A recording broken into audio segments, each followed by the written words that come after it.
اس programme کے اخراجات جو اسمر منسٹریز کے دوست اور پارٹنرز ادا کرتے ہیں۔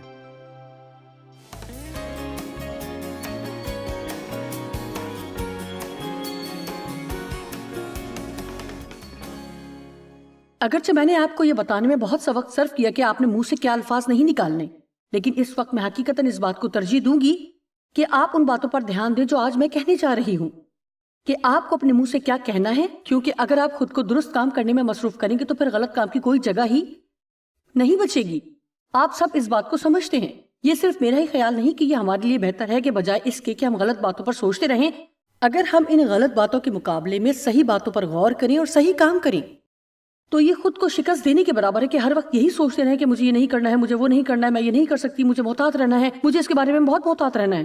اس کے مقابلے میں یہ بات زیادہ حوصلہ افزا ہوگی کہ ان باتوں پر توجہ کریں جو کرنا چاہیے۔ ٹھیک ہے، 6 چیزیں ہیں جو آپ کو اپنے منہ سے متعلق کرنا ہے، اور اگر آپ یہ کرنے میں مصروف ہوں گے تو آپ کو وہ کام کرنے کا وقت ہی نہیں ملے گا جو آپ کو نہیں کرنا چاہیے۔ پہلی چیز، میں نہیں جانتی کہ آپ کے اندر ایسا کچھ کرنے کی قوت ہے یا نہیں، لیکن حقیقت میں یہ آپ کی زندگی کو ہلا کر رکھ دے گی اور آپ کی زندگی میں قوت کا ایک ایسا پہلو شامل کر دے گی جس سے پہلے آپ واقف نہ تھے۔ آپ کو ان تمام لوگوں کو برکت دینے کا آغاز کرنا ہے جن کو آپ برکت دے سکتے ہیں، جن کو برکت دینے کا آپ کو اختیار ہے۔ آپ اپنے الفاظ سے برکت اور لعنت دینے کا اختیار رکھتے ہیں۔ گنتی 6 باب 22 آیت۔ آپ جانتے ہیں کہ آج کل کے جدید دور کی عبادت گاہوں میں پاسٹرز عبادت کے اختتام پر ایسا کرنے کا رجحان نہیں رکھتے، لیکن جس چرچ میں بہت عرصے تک جاتی رہی وہ ہمیشہ عبادت کے اختتام پر کلمات برکات دیتے تھے۔ یہ اختتامیہ دعائیہ کلمات تھے، اور اس وقت مجھے اتنی سمجھ بوجھ نہیں تھی کہ اس کی قدر کر سکتی یا انہیں حاصل کرنے کے لیے ایمان کا استعمال کر سکتی، لیکن حقیقت میں یہ وہ چیز تھی جس کا حکم خدا نے سردار کاہن ہارون کو دیا کہ لوگوں کو دے۔ آج جانے سے پہلے، عبادت کے اختتام سے پہلے، میں بھی آپ کو برکت کے کلمات کہوں گی اور میں آپ کے لیے برکت کی دعا کروں گی، کیونکہ مجھے اس بات کا یقین ہے کہ اس عہدے کی بدولت جس کی وجہ سے اس کو دی گئی نعمت کے وسیلے سے میں یہاں کھڑی ہوں، یہ کرنے کا خدا نے مجھے اختیار دیا۔ اور خدا نے موسیٰ سے کہا کہ ہارون اور اس کے بیٹوں سے کہہ کہ تم بنی اسرائیل کو اس طرح دعا دیا کرنا، تم ان سے کہنا، خداوند تجھے برکت دے اور تجھے محفوظ رکھے، خداوند اپنا چہرہ تجھ پر جلوہ گر فرمائے اور تجھ پر مہربان رہے، رحم کرے، حمایت کرے، شفقت کرے، خداوند اپنا چہرہ تیری طرف متوجہ کرے اور تجھے سلامتی بخشے۔ اس طرح وہ میرے نام کو بنی اسرائیل پر رکھیں اور میں ان کو برکت بخشوں گا۔ خداوند فرماتا ہے، خدا آپ کو برکت دے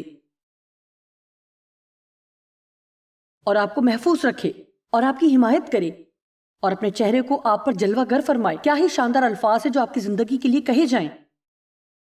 گو کہ میں ان الفاظ کی قوت کو نہیں سمجھتی تھی، میں نے تو سمجھنا شروع بھی نہیں کیا تھا کہ وہ کیا کر رہا ہے۔ میرے اندر شک تھا کہ شاید وہ اس لیے کر رہا ہے کہ اس نے پاسٹر اسکول میں یہ سیکھا تھا کہ آپ کو ہر عبادت کے اختتام پر یہ کہنا ہے، اور ظاہر ہے کہ ان الفاظ کے پیچھے ایمان بھی ہوتا ہے۔ اس لیے یہ بات اہم ہے کہ میں آپ کے لیے ان کی تشریح کروں کہ میں یہ کلمات برکات آپ کے لیے بھی کہوں گی، اور میں چاہتی ہوں کہ آپ ذہنی طور پر تیار ہو کہ جب میں ایسا کروں تو آپ ایمان سے انہیں قبول کریں اور ان کا یقین کریں، اور یہ آپ کی زندگی کو بدل کر رکھ دیں گے، کیونکہ میرا ایمان ہے کہ ہمارے پاس قوت ہے کہ تمام لعنتوں کو جو ان غلط باتوں کی بنا پر جو آپ سے کہی گئی اور آپ کے لیے بولی گئی ہیں اختیار کے ساتھ دور کر سکیں۔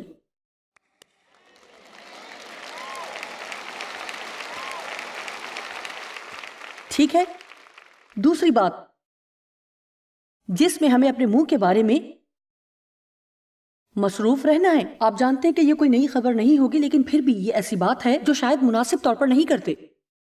زبور 100 اس کی 4 آیت میں بائبل کہتی ہے کہ ہمیں خدا کا شکر کرنا اور اس طرح کہنا ہے۔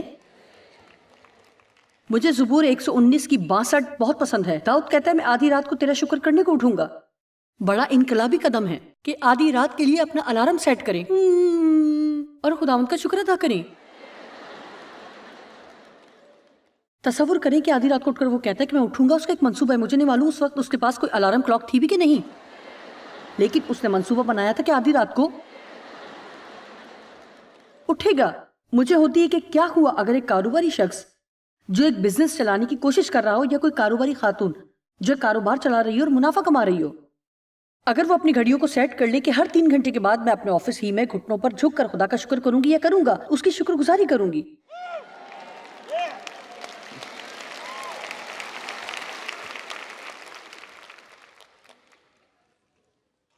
ہمیں یاد رکھنے کی ضرورت ہے کہ اصل اختیار کس کے پاس ہے. پولس کہتا ہے کہ میں تمہاری بابت شکر کرنے سے باز نہیں آتا. وہ منسٹری میں اپنے ہم خدمت لوگوں کے متعلق بات کر رہا ہے. میں آپ کو بتاتی ہوں کہ ڈیو اور میں اپنے ہم خدمت لوگوں کے لیے روزانہ دعا کرتے اور میں اس میں اضافہ کرتی چلوں کہ جب ہم صبح کے وقت برکت کے لیے تھوڑی دیر جمع ہوتے ہیں تو میں نہ صرف اپنے بچوں کے لیے برکت چاہتی ہوں بلکہ اپنے تمام پارٹنرز اور جو لوگ انجیل کی منادی میں ہمارے ساتھ کام کریں ان کے لیے برکت مانگتے ہیں. لہٰذا آپ بابرکت ہیں. کلسیوں پہلے باب میں پولس کہتا ہے کہ ہم ہمیشہ تمہارے حق میں خدا کا شکر کرتے ہیں. نمبر 3، آپ نے اپنے منہ سے دوسروں کی حوصلہ افزائی کرنی ہے، انہیں بڑھانا اور مضبوط کرنا. اور خدا پہلے ہی ہر طرف بہت حوصلہ شکنی پھیلی ہوئی ہے. ہمیں لوگوں کو پھاڑنے کی ضرورت نہیں اور نہ ہی ان کی حوصلہ شکنی کرنے کی، کیونکہ اگر ہم لوگوں کی ہمت نہیں بندھائیں گے تو ان کی حوصلہ شکنی ہوگی. نظر انداز کرنے کا گناہ نہ کریں. خیر میں نے تو کچھ بھی نہیں کہا.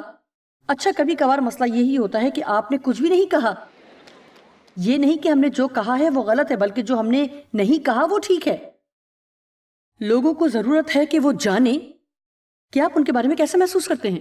آئیے کچھ وقت یہ سوچنے میں صرف کریں کہ کسی کی مدد کیسے کریں. ہاللیلویا. میں سوچتی ہوں ڈیو اکثر سارا وقت اسی کرسی پر ہی بیٹھے گزار دیتے ہیں.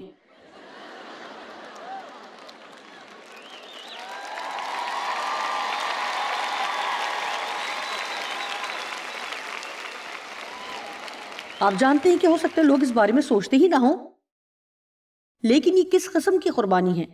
اس کے لیے کسی قسم کی مسا کی ضرورت ہے کہ وہاں بیٹھ کر مجھے سنتے رہیں بار بار بار بار، ہر مہینے، ہر ماہ، سال ہا سال، سال ہا سال سنتے رہیں.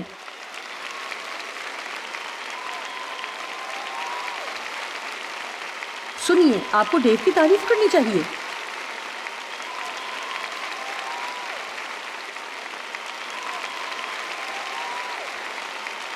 اور کیا آپ جانتے ہیں، میرے خیال میں حقیقتاً میں اس بات پر یقین رکھتی ہوں کہ وہ میرے پیچھے ہیں. میری خدمت کی اس قدر مضبوط اور بھرپور ہونے کی ایک وجہ یہ بھی ہے کہ ڈیو حقیقت میں مرد خدا ہے. جو کچھ خدا چاہتا ہے انہوں نے مجھے وہ سب کرنے کی آزادی دی ہوئی ہے، اور انہوں نے کہا ہے میں تمہاری حفاظت ہوں. انہیں لگتا ہے کہ میری حفاظت کرنا ان کا فرض ہے. کبھی کبھار لوگ پوچھتے ہیں کیا ڈیو آپ کے ساتھ سفر کرتے ہیں؟ ان تمام برسوں میں جب سے میں یہ کام کر رہی ہوں مجھے یاد ہے کہ صرف 2 مرتبہ ایسا ہوا کہ مجھے ان کے بغیر سفر کرنا پڑا، ورنہ میں جہاں جاتی ہوں وہ میرے ساتھ ہوتے ہیں.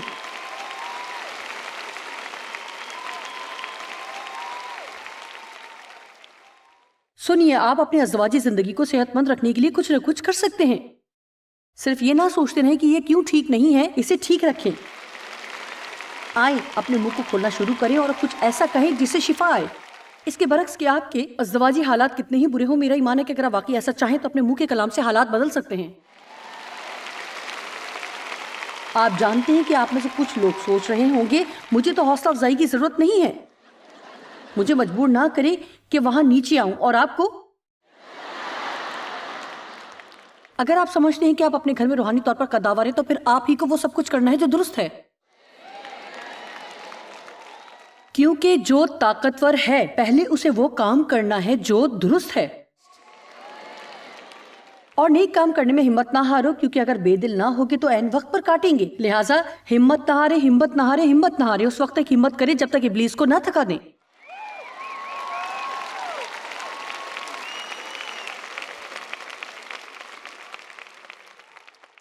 بہت سے بہترین حوالے ہیں.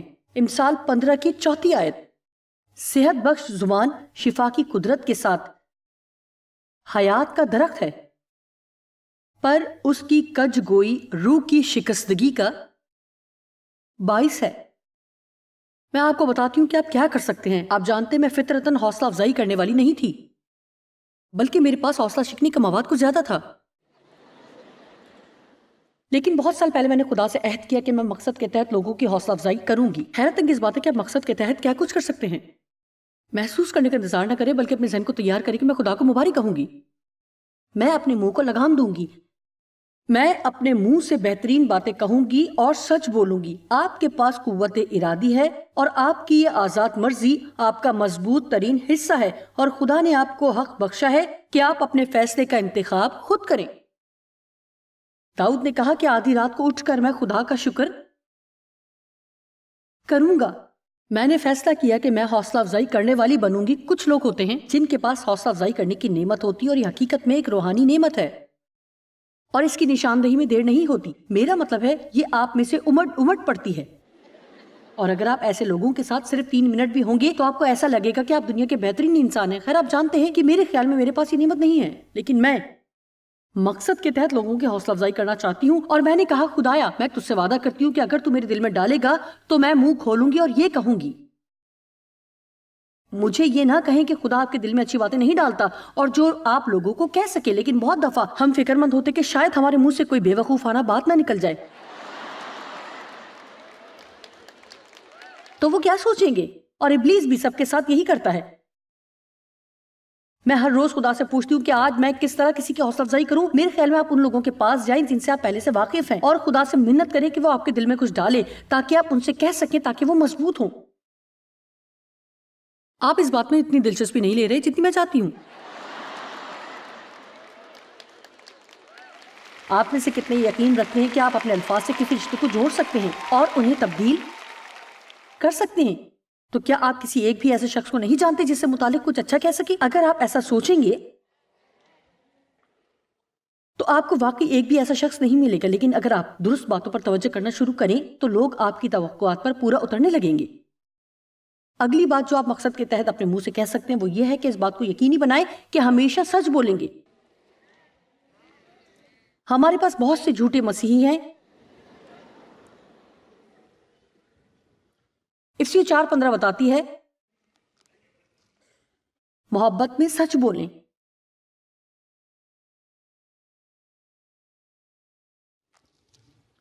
لکھا ہے محبت کے ساتھ سچائی پر قائم رہ کر، یعنی تمام چیزوں میں سچ بولیں، سچائی کے ساتھ معاملات طے کریں، سچائی سے زندگی گزاریں، اور اس کے ساتھ جو سر ہے یعنی مسیح مسا کیا ہوا کے ساتھ پیوستہ ہو کر ہر طرح سے بڑھتے جائیں۔ بائبل کہتی ہے کہ سچائی تمہیں آزاد کرے گی۔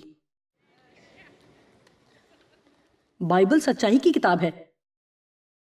خدا سچائی کا خدا ہے، وہ صرف سچ بولتا ہے۔ خدا کے لیے جھوٹ بولنا ناممکن ہے۔ دوسری طرف ابلیس جھوٹوں کا باپ ہے۔ پاک روح سچائی کا روح ہے، اور اس کا کام ہماری رہنمائی کرنا اور ہمیں پوری سچائی تک لے جانا ہے۔ امثال 6 باب میں لکھا ہے 6 چیزیں ہیں جن سے خدا کو نفرت ہے، بلکہ 7 ہیں جن سے اسے کراہیت ہے۔ ان 7 میں سے 3 کا تعلق منہ سے ہے، اور پہلی 6 میں سے 2 جھوٹ سے متعلق ہیں۔ بائبل کہتی کہ سچائی کو مول لے اور اسے بیچ نہ ڈال۔ میں نے اس بارے میں سوچا کہ ہم سچائی کو کیسے خریدتے۔ میں آپ کو دیانتداری سے بتاتی ہوں کہ بہت دفعہ ہمیں درد کے ساتھ سچائی کو خریدنا پڑتا ہے۔ لوگ ہمیشہ نہیں چاہتے کہ آپ انہیں سچ بتائیں، چاہے وہ آپ سے کہہ بھی رہے ہوں۔ بعض اوقات ہم اپنی نیک نامی کھو دیتے ہیں اور ہمیں غلط سمجھا جاتا ہے۔ میں سچائی کے ساتھ ایمان رکھتی ہوں کہ اگر آپ سچائی کے لیے خود کو وقف کریں گے تو بعض اوقات آپ کو قربانی دینا پڑے گی۔ آپ کو کچھ ایسا بتاتی ہوں جو اس سے پہلے شاید 1 یا 2 دفعہ سے زیادہ میں نے نہیں کہا۔ یہاں یہ بات صادق آتی ہے۔ میں آپ کو بتاتی ہوں کہ آپ جانتے ہیں کہ ہم سب کے ہی ماضی میں کچھ نہ کچھ ہوتا ہے جس کے بارے میں ہم کچھ زیادہ خوش نہیں ہوتے اور نہیں چاہتے کہ دوسرے جانیں۔ میں آپ کو تقریباً ہر بات بتا دیتی ہوں، لیکن آپ نے مجھے ایسا کہتے نہیں سنا ہوگا کہ شاید 40 یا 45 سال پہلے، کیونکہ دیو اور میری شادی کو 42 سال ہوئے. میری پہلی شادی ایک نوجوان کے ساتھ ہوئی جو ایک چور تھا اور اسی چکر میں کئی دفعہ جیل بھی گیا اور پھر ایک عورت کے ساتھ بھاگ گیا. اور بھی کئی قصوں سے میں دل برداشتہ ہوئی اور میں کمپنی میں کام کر رہی تھی اور منتظر تھا کہ شہر چھوڑ کر جائے. ہمارے پاس پیسے نہیں تھے اور وہ کیلیفورنیا جانا چاہتا تھا تاکہ اپنی زندگی بنا سکے. میں اس کمپنی کے اکاؤنٹنگ ڈپارٹمنٹ میں تھی اور اس نے مجھے اکسایا کہ میں وہاں سے کچھ پیسے چراؤں تاکہ ہمارے پاس کافی پیسہ ہو کہ ہم کیلیفورنیا جا سکیں. خیر ہم کیلیفورنیا گئے اور آخرکار واپس سینٹ لوئس آ گئے, جہاں مجھے پتا چلا کہ پولیس اس شخص کی تلاش میں ہے جس نے اس کمپنی سے پیسے چرائے ہیں, کیونکہ میں ہی وہ ملازمت تھی جس نے اس دن ملازمت چھوڑی جس دن پیسے چوری ہوئے. تو انہیں تلاش میں مشکل نہیں ہوئی. یہ کوئی عقل مندانہ بات نہیں تھی. وہ تفتیش کے لیے مجھے لائے. میں آپ کو بتا رہی ہوں کہ میں جیل بھی جا سکتی تھی, بہت آسان تھا. میں حیران ہوں کہ خدا کا فضل کیسا ہے. وہ میرے حالات اور میرے پس منظر کو جانتا ہے کہ میں کیوں محبت اور توجہ کی طلب رکھتی تھی. حقیقت یہ ہے کہ میں جانتے بوجھتے کچھ بھی غلط کر سکتی تھی.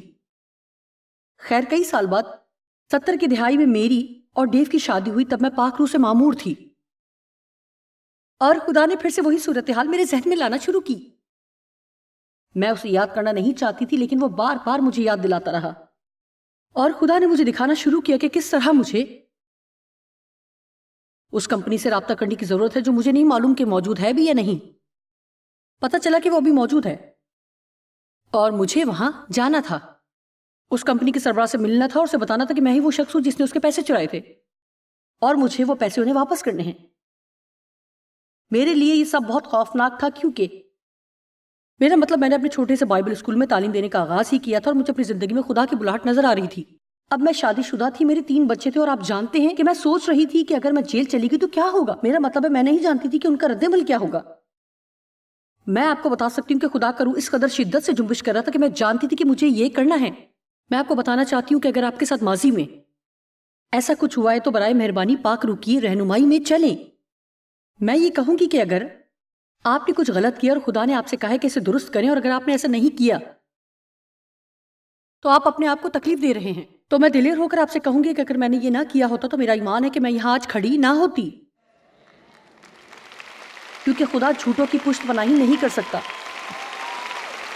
میں سچ بولنے والی عورت ہوں اور میں سچائی خریدنے پر راضی ہوں اور اس کے لیے قربانی دینے یا مشکل میں پڑنے کو بھی راضی ہوں. بائبل کہتی وہ جو قسم کھا کر نہیں بدلتا خواہ نقصان ہی اٹھائے. خیر میں وہاں گئی اور بیٹھی اور یہ بہت ہی مشکل تھا کیونکہ وہ لوگ مسیحی نہیں تھے. اور میں نے کہا کہ آپ کو یاد ہے کہ اتنے سال پہلے آپ کی کچھ رقم چوری ہوئی تھی اور آپ کے ملک آپ کی کمپنی سے. جی ہاں مجھے یاد ہے. تو میں نے کہا وہ میں نے چوری کیے تھے اور میں وہ واپس کرنا چاہتی ہوں. میں نے کہا میں مسیحی ہوں اور میں نے اپنی زندگی مسیح کو دے دی ہے. خدا مجھے اپنی خدمت کے لیے استعمال کرنا چاہتا ہے اور میں جانتی ہوں کہ اس سے پہلے کہ میں اس میں آگے بڑھوں مجھے ان چیزوں کو درست کرنا ہے. میں اسے آپ کو بتانا چاہتی تھی کیونکہ میں سوچتی ہوں کہ کئی دفعہ ہم کامیاب لوگوں کی طرف دیکھتے ہیں اور سوچتے ہیں کہ او کاش میرے پاس بھی یہ ہوتا, کاش میرے پاس بھی یہ کمپنی ہوتی, کاش میرے پاس بھی یہ خدمت ہوتی. ہم خواہش سے حاصل نہیں کرتے. میں نے کہا کہ ہم صرف خواہش کرنے سے حاصل نہیں کر سکتے. صرف خدا ہی جانتا ہے کہ میرے اور اس کے درمیان پچھلے 32 سال میں کیا ہوتا رہا. وہ چیزیں جو میرے لیے انتہائی مشکل تھیں, اگر میں نے وہ نہ کی ہوتی تو آج میں یہاں نہ ہوتی. بلائے ہوئے تو بہت ہیں مگر برگزیدہ تھوڑے ہیں. بہت سے لوگ ہیں جن کی زندگی میں بڑی عظیم بلاہٹ ہے لیکن وہ نہیں کریں گے جو خدا انہیں کرنے کو کہہ رہا ہے, حتی تک کہ اپنے منہ سے بھی نہیں کہیں گے. میں امید کرتی اور دعا کرتی ہوں کہ آج جو کچھ میں منہ کے الفاظ کے بارے میں کہہ رہی ہوں لوگ اس بارے میں سنجیدہ ہوں. اور مجھے امید ہے کہ کسی میں بھی اتنی ضدی روح نہیں ہے. آپ سوچیں کہ مجھے اس بات پر یقین نہیں ہے اور جو میرا دل چاہے گا میں کہوں گی. آپ جانتے ہیں اگلی بار جب میں یہاں آؤں تو آپ اسی پہاڑ کے گرد چکر لگا رہے ہوں گے کیونکہ آپ اپنے اقرار سے اوپر نہیں جا سکتے. یسوع ہمارے اقرار کا سردار کاہن ہے. اگر ہم وہ حاصل کرنا چاہتے ہیں جو وہ چاہتا ہے تو ہمیں وہی کہنا چاہیے جو وہ کہتا ہے. میں جانتی تھی کہ اس وقت خاموشی ہو جائے گی. اس کا کیا مطلب ہے؟ انکم ٹیکس میں بھی دھوکہ دہی نہ کریں. اور دفتر کی چیزیں نہ چرائیں۔ آپ کو کمپنی کے پیپر کلپ کی ضرورت نہیں، اور ربر بینڈ اور نوٹ پیڈ اور بال پوائنٹ پین اور فضول بہانے نہ بنائیں۔ خیر وہ کون سا مجھے اچھی تنخواہ دیتے ہیں؟ ہمیں جھوٹے یا چور مسیحی بننے کی ضرورت نہیں۔ یوحنا 4 باب میں بائبل کہتی ہے کیونکہ خدا ایسے پرستار ڈھونڈتا ہے جو روح اور سچائی سے اس کی پرستش کریں۔ کیا آپ سچائی کے لیے پرعزم ہیں؟ چاہے آپ کو اس کی کچھ بھی قیمت ادا کرنی پڑے، آپ سچائی پر قائم رہیں گے؟ یا 5ویں نمبر پر خدا کے کلام کو بولنا؟ اور آج ہم نے اس بارے میں بہت بات کی ہے۔ بہت سی اور باتیں ہیں جن پر تعلیم دی جا سکتی ہے، لیکن دراصل میرے پاس وقت کم ہے۔ تاہم یرمیہ 23:28 کہتی ہے، جس کے پاس میرا کلام ہے وہ میرے کلام کو دیانتداری سے سنائے، کیونکہ یہ اس ہتھوڑے کی مانند ہے جو سخت ترین چٹانوں کو چکنا چور کر ڈالتا ہے۔ مجھے یہ بہت پسند ہے۔ اپنی مشکلات پر خدا کے کلام کے ہتھوڑے سے ضرب لگاتے رہیں۔ میں نے کہا اپنی مشکلات پر خدا کے کلام کے ہتھوڑے برساتے رہیں۔ آپ جانتے ہیں کہ بعض اوقات آپ کسی چیز پر کیسے ضرب لگا سکتے ہیں، اور ضرب لگاتے رہیں اور پھر اچانک وہ چکنا چور ہو جاتی ہے۔ ہمیں بھی ایسے ہی کرتے رہنا ہے جب تک کہ فتح حاصل نہ ہو۔ حزقییل میں خدا نے نبی سے کہا جو مردوں کی سوکھی ہڈیوں کی وادی میں تھا، اے آدمزاد کیا یہ ہڈیاں زندہ ہو سکتی ہیں؟ ہو سکتا ہے کہ آپ محسوس کرتے ہوں کہ آپ کی ساری زندگی محض سوکھی ہڈیاں ہیں، لیکن کیا یہ زندہ ہو سکتی ہیں؟ کیا خدا آپ کی زندگی میں کچھ کر سکتا ہے؟ اس کے لیے کیا کرنا ہوگا؟ نبی نے کہا اے خداوند تو ہی جانتا ہے۔ پھر خدا نے اسے جواب دیا اور کہا ان ہڈیوں پر نبوت کر اور ان سے کہہ اے سوکھی ہڈیوں خدا کا کلام سنو۔ سنیے، اچھا ہے کہ آپ اپنے گھر میں پڑی ہوئی چیزوں پر نبوت کریں۔ آپ کے منہ کے کلام میں قوت ہے۔ آپ کی زندگی پر آپ سے بڑھ کر کوئی اختیار نہیں رکھتا، اور خدا کے کلام کو بولنے کے اختیار کا استعمال کریں۔ شروع کریں اور قابل اعتماد انداز سے بولنا شروع کریں، یہ سخت ترین چیزوں کو بھی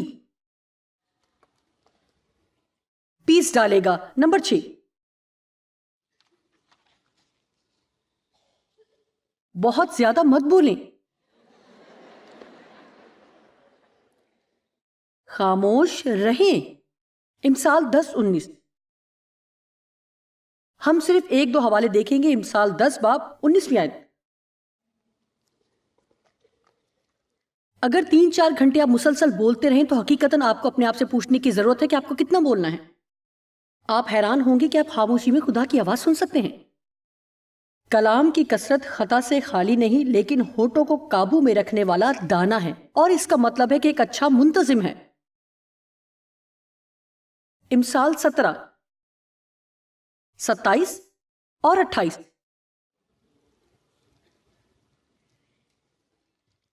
امثال 17واں باب 27 اور 28۔ صاحب علم کم گو ہے اور صاحب فہم متین ہے۔ احمق بھی جب تک خاموش ہے عقل مند گنا جاتا ہے۔ سنیے، جو اپنے لب بند رکھتا ہے ہوشیار ہے۔ میں نے کل کہا تھا کہ ہمارے سر میں 7 سوراخ ہیں، 2 آنکھیں، 2 کان، 2 نتنے اور 1 منہ۔ سننے میں تیز، بولنے میں دھیمے اور خفا ہونے میں جلدی نہ کریں۔ اب کھڑے ہو جائیں اور میں آپ کی زندگی کو برکت دوں گی۔ ٹھیک ہے اے باپ، میں یسوع کے نام میں تیرا شکر کرتی ہوں کہ تو نے ہمیں یہ قوت بخشی ہے کہ ایک دوسرے کو برکت دیں۔ ان تمام لعنتوں پر جو اس عمارت میں موجود کسی بھی شخص پر یا کسی بھی اس شخص پر جو اس تعلیم کو سن رہا ہے موجود ہیں، اختیار کے ساتھ میں ان کی قوت کو ختم کرتی ہوں۔ میں ان منفی الفاظ کی قوت کو ان پر سے ختم کرتی ہوں اور کہتی ہوں کہ آج کے بعد ان لعنتوں کا ان پر کوئی اختیار نہیں، کیونکہ تیرے نام میں میں ان لوگوں کو برکت دیتی ہوں۔ میں کہتی ہوں کہ جب یہ اندر جائیں اور باہر آئیں تو مبارک ہے۔ جس چیز پر یہ ہاتھ رکھیں وہ مبارک ہو، ان کے گھر مبارک ہوں، ان کے بچے مبارک ہوں، ان کے خاوند اور بیویاں مبارک ہو اور ان کی زمین مبارک ہو۔ میں ان کو وہ برکت دیتی ہوں جو تو نے ہارون سے کہا کہ بنی اسرائیل کو دے، اور میرا ایمان ہے کہ یہ ان کی زندگیوں کو بدل دینے والا وقت ہے۔ خداوند تجھے برکت دے اور تجھے محفوظ رکھے۔ خداوند اپنا چہرہ تجھ پر جلوہ گر فرمائے اور تجھ پر مہربان ہو اور تجھے اپنی شفقت دکھائے، اور جہاں بھی تو جائے تیری حمایت کرے۔ خداوند اپنا چہرہ تیری طرف متوجہ کرے اور تجھے سلامتی بخشے۔ یسوع کے نام میں آپ مبارک ہیں، آمین۔ اور خدا مبارک خدا ہے۔ اگر ہم بجائے اس کے کہ ہمیں کیا نہیں کرنا چاہیے اپنی توجہ اس پر مرکوز رکھیں کہ ہمیں کیا کرنا چاہیے اور کیا کہنا ہے، ہم اپنی زندگی میں زیادہ سے زیادہ کامیاب ہو سکتے ہیں۔ لہٰذا اس بات پر قائم رہیں کہ اپنے دل اور منہ کو ان باتوں سے بھریں گے جو خدا نے آپ کے لیے اور آپ کے حالات کے بارے میں کہی ہیں، اور وہ چیزیں جو آپ کو دوسرے لوگوں سے اور دوسرے لوگوں کے بارے میں کہنی چاہیے۔ جب آپ ایسا کریں گے تو آپ اپنی زندگی کو مکمل طور پر تبدیل اور بہتر ہوتے دیکھیں گے۔